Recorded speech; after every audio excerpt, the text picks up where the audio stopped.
Hello students, tetrahedral का radius ratio निकालने के बाद हम लोग रेडियस रेशियो ऑक्टाहेड्रल के लिए हम लोग आज फाइंड करेंगे। ऑक्टाहेड्रल के रेशियो को फाइंड करने के लिए रेशियो को फाइंड करने से पहले हम लोग पहले ये जान लेते हैं कि ऑक्टाहेड्रल होता क्या है।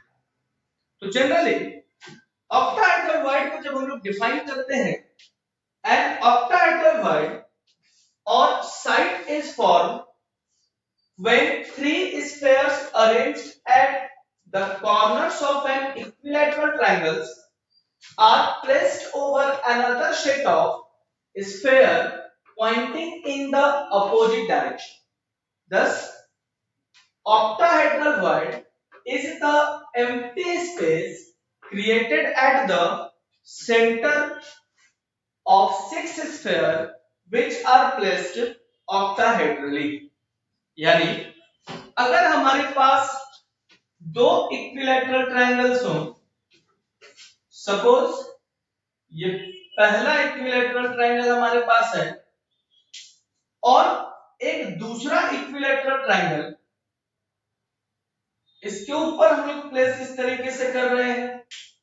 अब 6 कॉर्नर्स हमारे पास हो, इस फर्स्ट वाले इक्विलैटरल ट्रायंगल के तीनों कॉर्नर्स पे हमारे पास स्फेयर्स और एटम्स प्रेजेंट हैं। उन तीनों एटम्स और स्फेयर को इस तरीके से रिप्रेजेंट करा रहा हूं। ये पहला इक्विलैटरल ट्रायंगल, अब दूसरा भी इक्विलैटरल ट्रायंगल है। इस सेकंड इक्विलैटरल ट्रायंगल पे भी इसके कॉर्नर्स पे, इस सेकंड इक्विलैटरल ट्रायंगल के कॉर्नर्स पे भी इस तरीके से रिप्रेजेंट करा रहा हूं मैं। आप देखेंगे कि हमारे पास अब ये 6 कॉर्नर्स पे 6 स्फेयर्स प्रेजेंट हो गए। अब इनके बीच में यहां पे आपको एक स्फेरिकल एम्प्टी स्पेस नजर आया, एक स्फेरिकल एम्प्टी स्पेस नजर आया और इसी को हम लोग कह रहे हैं ऑक्टाहेड्रल वॉइड।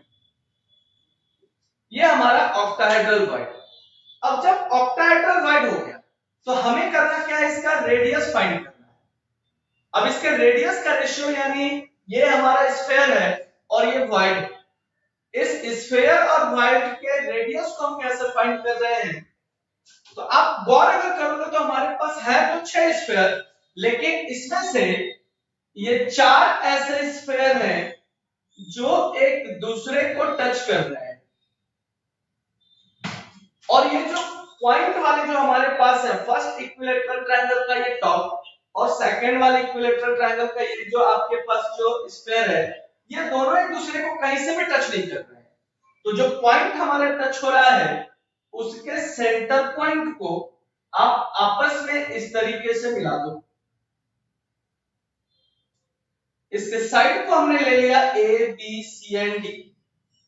तो चूंकि ये क्यूबिकल शेप का फेस है, एक क्यूबिकल शेप का ये फेस नजर आ रहा है, तो हम इसको, इसके लेंथ को A centimetre A centimetre A centimetre और ए सेंटीमीटर से रिप्रेजेंट कर रहे हैं। क्योंकि क्यूब है तो क्यूब के सारे साइड सेम होंगे, ये आपको पता है।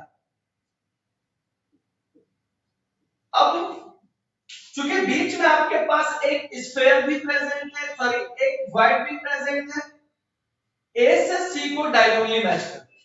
अब आपके पास दो ट्रायंगल हो गए, ए बी सी और दूसरा ए सी डी।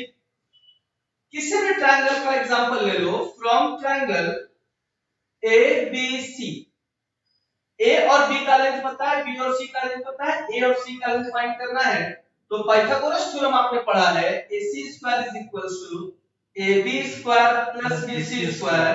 अब AB हो गया A square plus A square, that is 2A square, और AC is equals to root under 2A। अब इस AC का लेंथ को रेडियस में कन्वर्ट करते हैं। तो चूंकि स्फीयर के रेडियस को आपको पता है, टेट्राहेड्रल में हम लोगों ने कैपिटल R से रिप्रेजेंट कराया है और वाइड भी स्मॉल r से, तो ये हमारे पास direct relate to r। So the total distance of AC can also be written as 2r plus 2r is equals to root under 2a और r plus r is equals to root under 2a by 2 और r plus r is equals to a by root 2। इसको मान लिया हमने equation 1।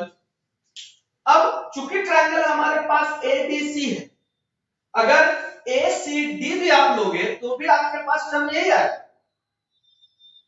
तो जिस triangle को हम लोगों ने लिया उसी का एक साइड हम लोग मान के चलते हैं, जैसे ABC है तो हम AB ले लें या BC ले लें।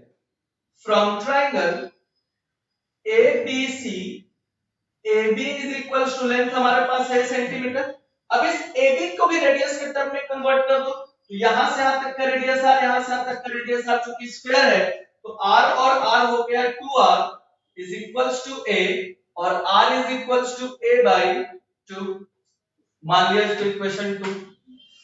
अब करना क्या है, हम लोगों को रेशियो फाइंड करना है। तो रेशियो फाइंड करना है, आप इक्वेशन 2 को इक्वेशन 1 से आप डिवाइड करा दो। सेकंड इक्वेशन आपके पास r plus r divided by r is equals to a by root 2 divided by a by 2। इसे को हम लोग लिख सकते हैं r by r plus r by r is equals to a by root 2 into 2 by a। a और a हो गया कैंसिल, r और r cancel, 1 plus r by r is equals to हमारे पास बचा रूट 2 और r by r is equals to root 2 का value 1.414 minus को किधर लेके चलो 0.414। तो ये हमारे पास एक रेडियस रेशियो हो गया ऑक्टाहेड्रल वॉइड के लिए। r by r is equals to 1.414 minus 1 that is 0.414। तो ये जो पूरा टर्म हमारे पास है ये ऑक्टाहेड्रल वॉइड क्या है और ऑक्टाहेड्रल वॉइड का रेडियस रेशियो क्या है, इसी को relation of radius ratio between sphere and void in octahedral इस नाम से भी हम लोग जानते हैं। तो इस टॉपिक में ये सारा का सारा टर्म मैंने आपका क्लियर कर दिया। जब हम लोग नेक्स्ट टॉपिक मिलेंगे तो पैकिंग एफिशिएंसी के बारे में हम लोग इसको आगे की ओर समझेंगे कि पैकिंग एफिशिएंसी क्या है और पैकिंग फ्रैक्शन कैसे फाइंड